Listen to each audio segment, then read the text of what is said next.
The church smelled faintly of lilies and polished oak. Rain tapped gently against the stained glass windows as people whispered condolences that felt rehearsed. Eleanor Hayes stood at the end of the pew, her gloved hands clasped tightly, a portrait of her husband resting on the stand beside the casket. "Such a devoted wife," someone murmured. She nodded politely, though her heart was hollow. When her son, Michael, stepped up to the podium, Eleanor's lips curved into a faint, trembling smile. He had always been her pride, gentle, articulate, his father's mirror in so many ways. The microphone crackled as he cleared his throat. "I want to thank someone special," he began, voice shaking. "Someone who stood by my father in his hardest years, Ms. Julia Warren." The name hit Eleanor like an electric jolt. The room turned toward a woman seated in the front row, elegant, poised, wearing a fitted navy dress and pearls that glimmered under the dim light. Julia dabbed her tears delicately, then met Michael's eyes with a faint smile that said, "We understand each other." Eleanor felt her knees weaken. She gripped the pew for balance. Julia Warren, her husband's former assistant, the woman she had once invited into her home for Christmas dinner. Applause broke out, hesitant but real. Michael stepped down, embracing Julia before returning to his seat. The air in the chapel shifted. Whispers began to ripple like cracks in ice. When the service ended, Eleanor stood frozen by the casket. She could barely feel her own heartbeat. As she turned to leave, Julia approached.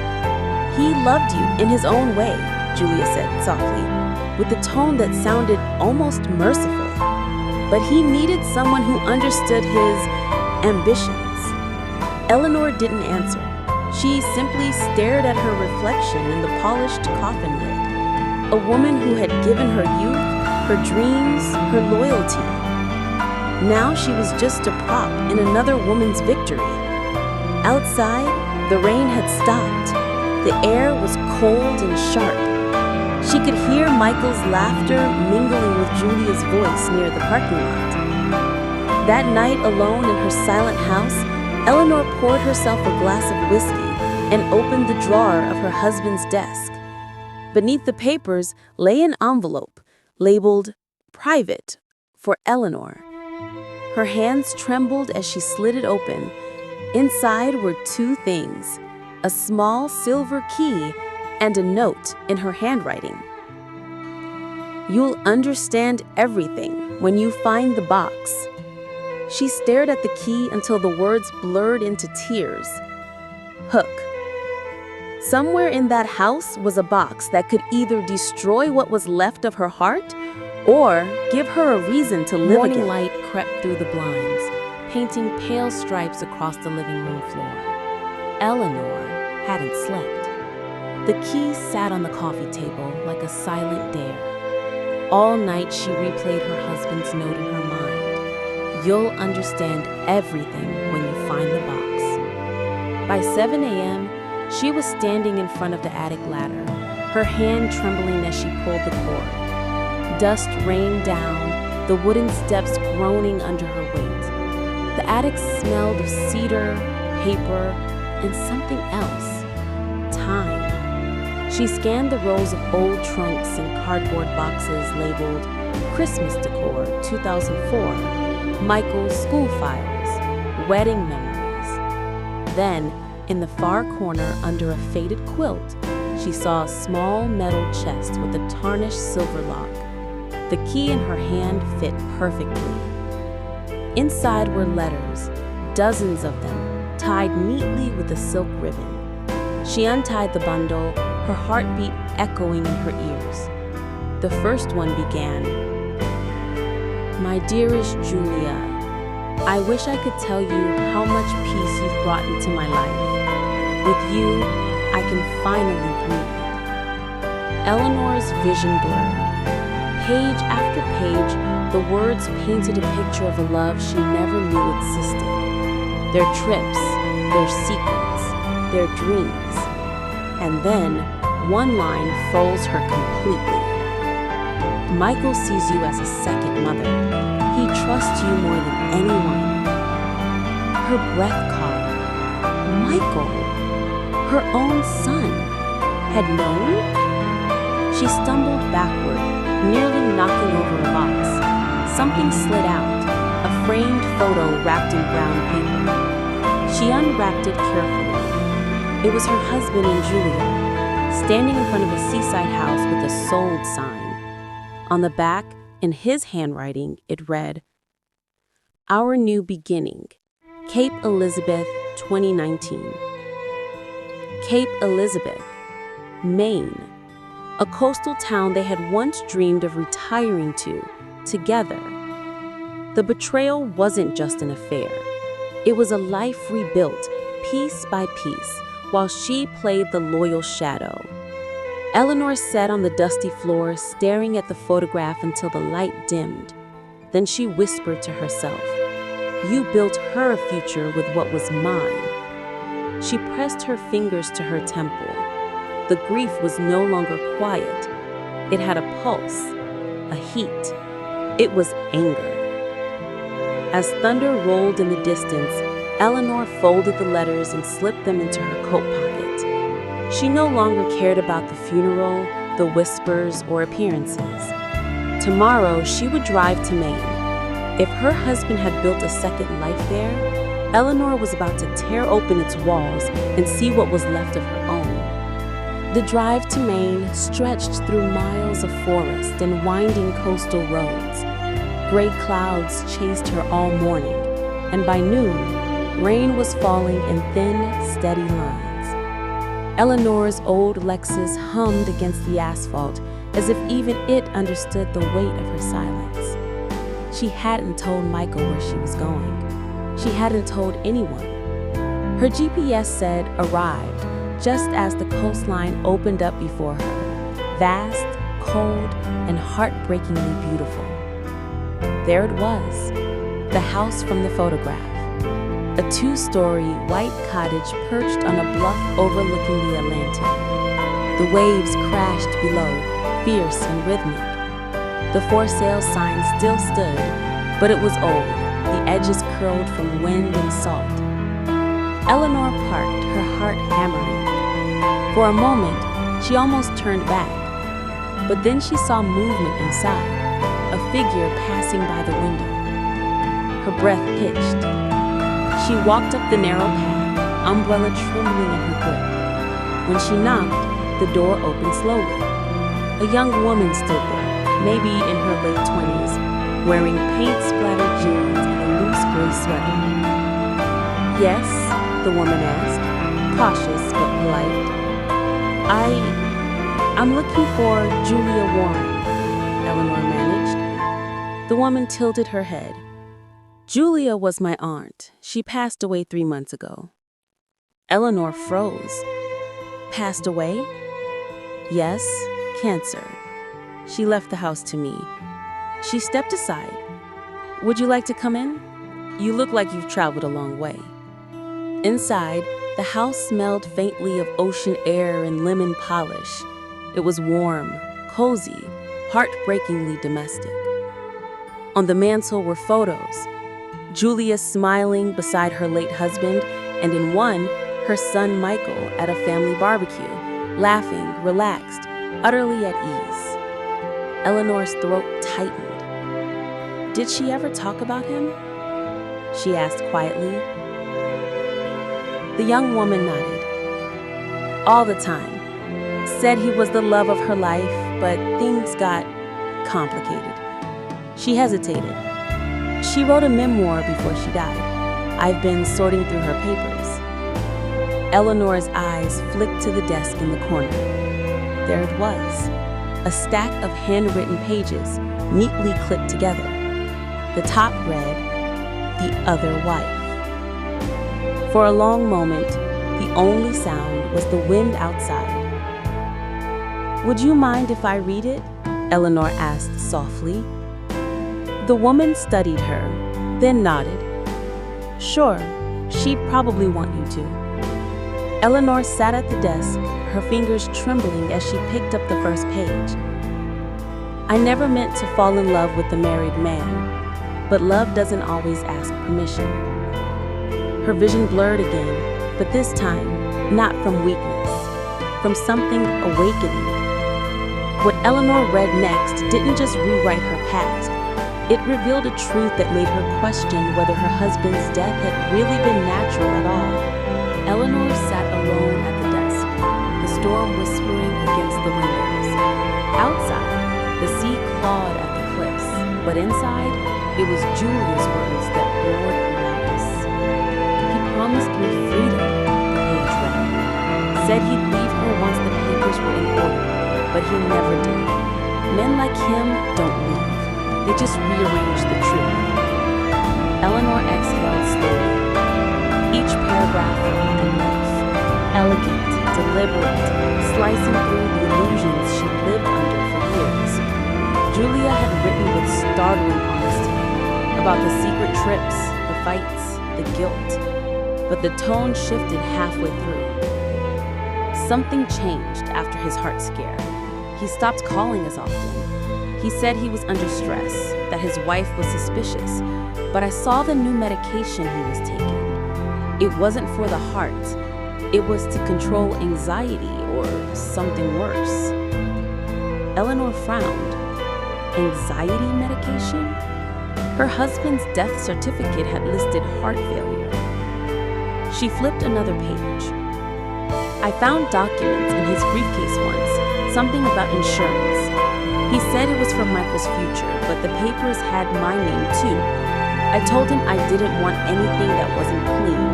He laughed, said I'd thank him someday. Eleanor's hand went to her chest. Her husband had changed his will a year before his death. Michael had mentioned it briefly, but said it was routine.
Eleanor woke to the rhythmic crash of waves against the rocks.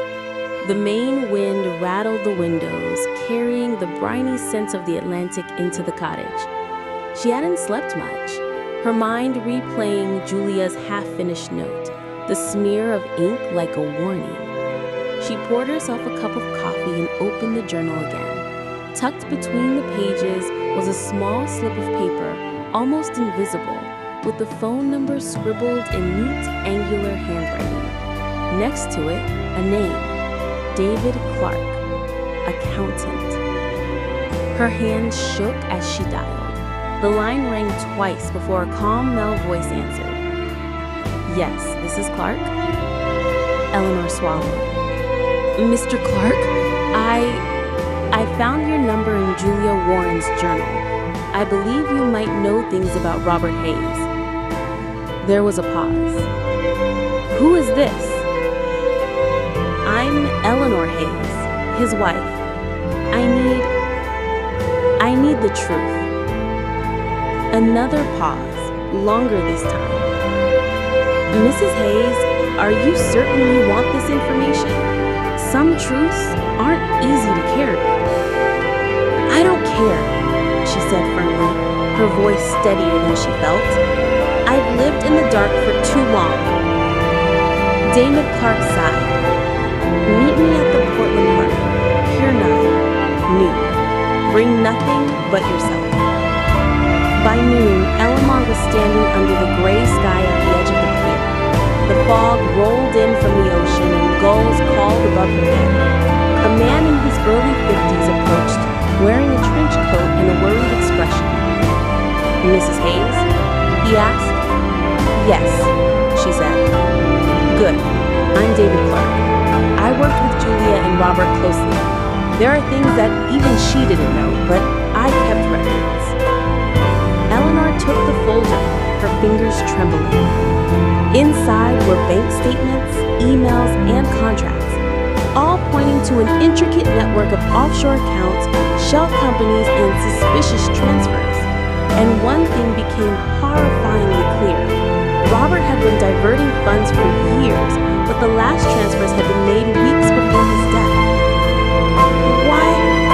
Why would he do this?" Eleanor asked, her voice breaking. David leaned closer. Not just greed, fear. He was involved in something bigger than he ever told anyone. And Julia? She was aware, but she wasn't the one who orchestrated the end. There were traces of pressure, threats, someone ensuring the money kept moving even after his heart condition. Eleanor's stomach churned.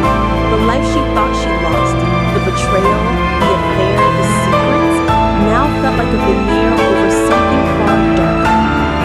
David handed her a small envelope. Evidence. Files that couldn't go to Julia or the authorities just yet. Study them carefully. You'll understand the stakes. The Atlantic wind whipped at her coat as she left the pier, the envelope heavy in her hand. Hook. Eleanor knew one thing. She couldn't trust anyone. Not Michael, not Julia, not even David. If she wanted justice, she would have to walk the line alone, and the next person she confronted would make everything personal. Eleanor's hands trembled as she parked near the downtown offices of Clark & Associates. The envelope from David weighed heavy in her bag. But heavier still was the realization that her husband's betrayal was bigger than she had imagined. She stepped into the building, the scent of polished wood and coffee greeting her like a stark reminder of a life she no longer recognized. David led her to a small conference room. Sunlight filtered through Venetian blinds, creating long stripes across the polished table. He slid a laptop toward her, opening folders of transactions, email chains, and bank statements. Eleanor scanned them, her eyes narrowing. "It's all here," David said quietly. "The transfers, the accounts, the false invoices. Julia had no idea about some of these. Your husband set it up meticulously." Eleanor's fists clenched. How could he, after everything? David sighed. People like Robert, they compartmentalize. To the world, he was perfect. At home, he was the man you knew. But his other life, he planned it like a corporation. Every move calculated. Eleanor swallowed her rising head. And Michael? Michael knows only part of the truth, David said. He sees Julia as a stabilizing figure in his father's world. You need to be careful. Approaching him recklessly could push him further away.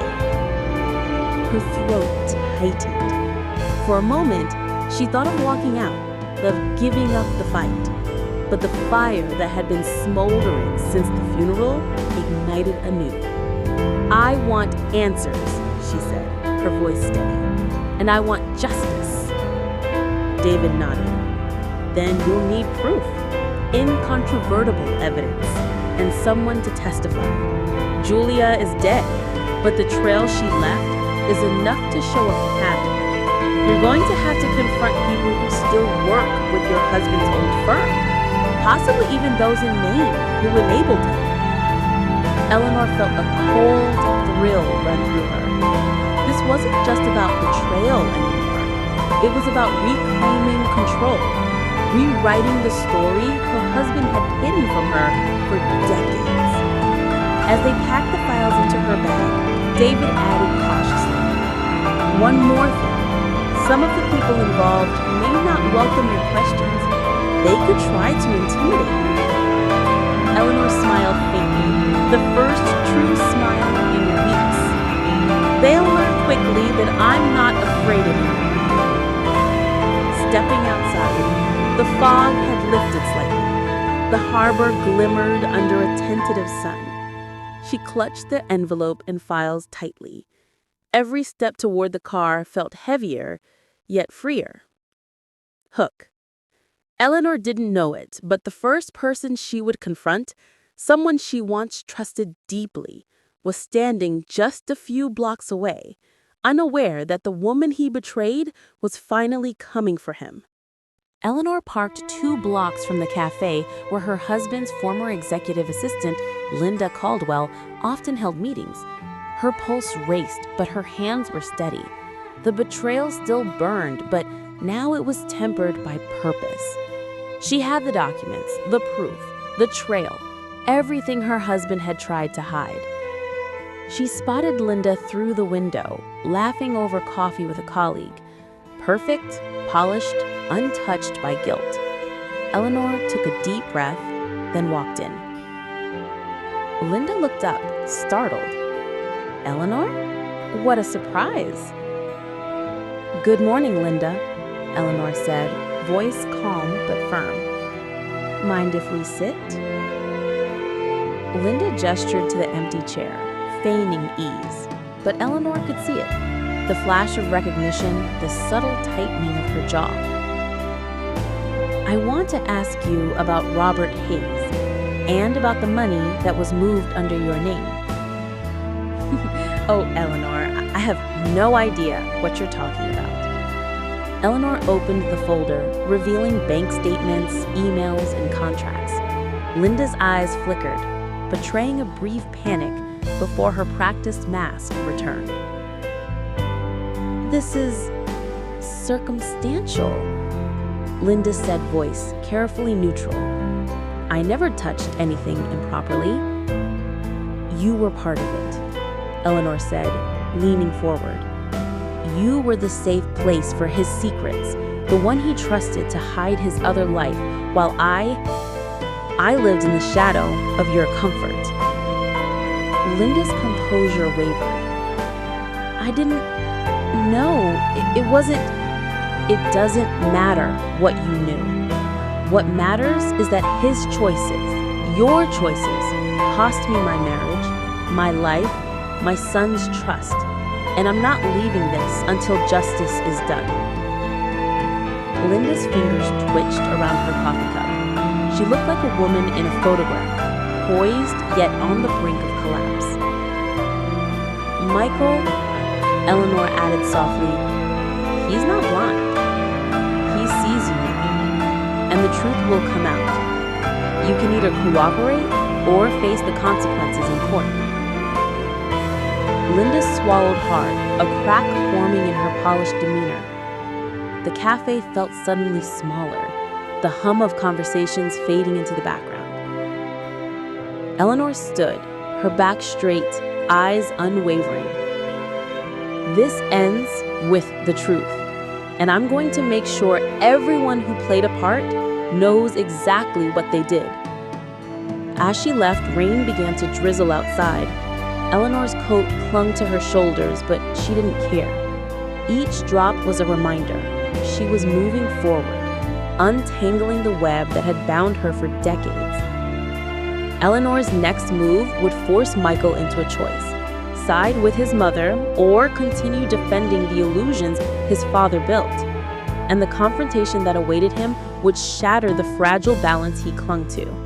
The streets of Portland glistened from the morning rain as Eleanor drove to the small cafe where Michael often worked remotely. Her chest felt tight. This was the confrontation she had avoided for years, and yet the truth demanded it. Michael was already there, sitting with his laptop open, headphones around his neck. He looked up as she entered, and for the first time in weeks, she saw uncertainty in his eyes. "Mom," he said cautiously, standing. "I didn't expect you." "I needed to see you, Michael," Eleanor said softly, sliding into the seat across from him. The folder of evidence lay on the table like a challenge. He leaned back, expression guarded. "I know what you're going to say, and honestly, I don't know if I want to hear it." "You deserve to hear it," she said firmly. "All of it. About your father, about Linda, about what he did behind our backs." Michael's hands trembled slightly as he reached for the folder. His eyes scanned the documents, then darted to her. "All this proves he betrayed you. But he was my father. I can't just hate him."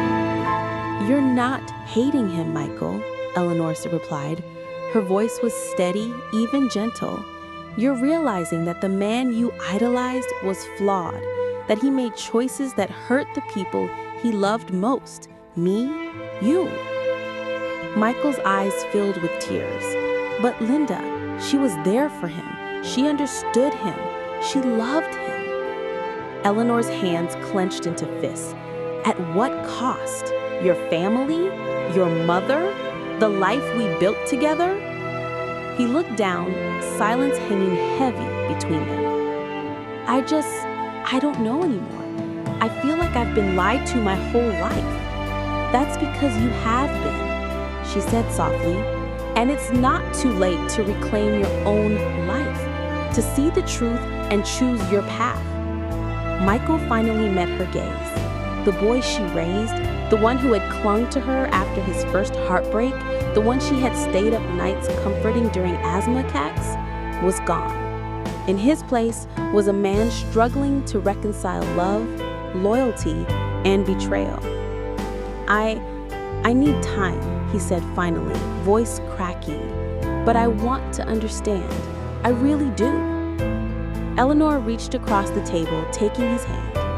"Then let's start now, together. We can face the truth, all of it, and rebuild what's left."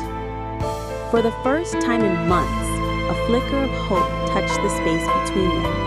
The rain outside softened, sunlight peeking through the clouds.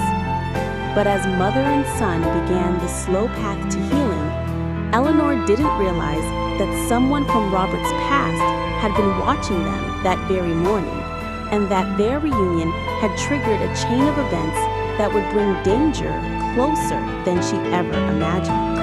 The afternoon sunlight slanted through the blinds of Eleanor's main cottage, painting stripes across the floor. She had spent the morning with Michael, reviewing the files, reconnecting, and slowly piecing together the life her husband had hidden. It felt like progress, but an uneasy tension lingered in the air, as if someone was waiting just beyond the walls of her world. Her phone buzzed. A text message, anonymous.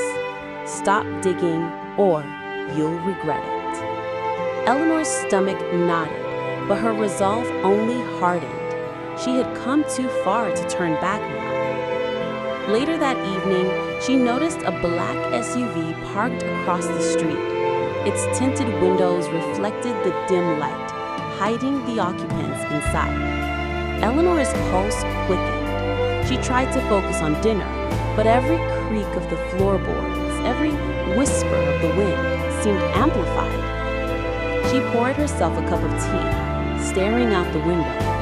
Who was watching her, and why? now? The next morning, she drove to David Clark's office. He greeted her with the same calm demeanor, but his eyes betrayed concern. "You received the message?" he asked. Eleanor nodded, recounting the text in the SUV. "Someone doesn't want me pursuing this." David frowned. Robert was involved with powerful people, Eleanor. Some of them still have influence. They don't like secrets being exposed. She clenched her fists. "I don't care. I've spent decades in the shadows, hiding and pretending. I'm done being afraid." David handed her a folder of additional documents. "These are the remaining pieces of the puzzle: offshore accounts, emails, contracts. If we proceed carefully, this could finally expose everything." She studied the papers, absorbing the implications. Her husband's betrayal wasn't just personal. It had been systemic, entwined with people she had never suspected. That night, she locked the doors and windows, but the sense of being watched lingered. She reviewed Julia's journal again, noting the unfinished warning. "If anything happens to him, it won't be you." Her mind raced. Had Robert's death been orchestrated? Was the threat still active? Suddenly, a knock at the door. Eleanor froze. Her heart pounded. She peeked through the peephole. No one was there. Only a small envelope lay on the doorstep. Inside was a single note, written in familiar handwriting. "Keep going. You're closer than you think, but trust no one." Eleanor exhaled, a mix of fear and determination settling over her. The stakes had escalated. This was no longer just about reclaiming her life or exposing her husband's mistress. It was about survival, about uncovering the truth before it was buried forever. Hook. Tomorrow, Eleanor would confront the final piece of the puzzle. The persons whose loyalty she never questioned, whose betrayal could change everything, and whose choices would lead her into a dangerous game of power, secrets, and revenge. The early morning fog hugged the streets of Portland as Eleanor drove to the law firm downtown. Today was the day, the culmination of months of investigation, evidence gathering, and unflinching courage. She carried every file, every photo, every document that proved Robert's deception and Linda's complicity. Inside the firm, she was greeted by Michelle Robinson, the seasoned lawyer who had been her anchor throughout the ordeal. "Are you ready?" Michelle asked, her voice calm but fierce. Eleanor nodded, more than ever. They entered the courtroom. The room was packed. Former colleagues, local media, even a few sympathetic neighbors. But Eleanor focused on the center of it all, Linda Caldwell, sitting confidently, unaware that the game had changed. Michael was in the audience, eyes darting between his mother and the woman he had trusted. The proceedings began. Documents were presented, emails read aloud, transactions traced. Each revelation was a dagger of truth, piercing the illusion that had protected Linda for years. Eleanor remained composed, recounting not only the facts, but the personal betrayals. The years of silent sacrifice, the heartbreak of losing her son to deception, the meticulous way her husband had hidden his other life. Linda's face, once calm and polished, began to crumble. The courtroom murmured as evidence stacked against her, culminating in the proof of over $350,000 in misappropriated funds and property purchased under false pretenses. Michael's expression shifted. Shock, confusion, and finally clarity settled over him. He stood during Eleanor's closing statement. "Mom, I see now," he said softly, voice thick. "I didn't understand before, but I do now. I'm sorry." Eleanor's eyes glistened. "Thank you, Michael. That's all I needed to hear." The judge, a poised woman in her 60s, rendered the verdict swiftly. Linda was ordered to return all assets, pay restitution, and her professional reputation was officially tarnished. Justice, measured and precise, had been delivered. Outside the courthouse, Eleanor and Michael embraced. Rain had begun to fall, light at first, then steady, washing the streets clean. Eleanor lifted her face to the sky, feeling the cool droplets on her skin. She felt lighter, freer, and more alive than she had in decades. Driving home, she passed the harbor where it all had begun. The waves crashed rhythmically, the lighthouse beacon slicing through the mist. Eleanor realized that for the first time, she was no longer living in someone else's shadow. At home, she lit the candle she had kept through every sleepless night, music playing softly in the background. She poured herself a glass of wine and sat by the window watching the sunset bleed gold across the horizon. The house was hers again, not because of money, not because of titles, but because she had reclaimed her story, her dignity, and her voice. Eleanor smiled, a quiet, radiant smile. She was a survivor. She was a fighter. And now, finally, she was free. The past had tried to break her, betray her, and erase her. But Eleanor Hayes had rewritten the ending on her own terms, with courage, truth, and unwavering strength.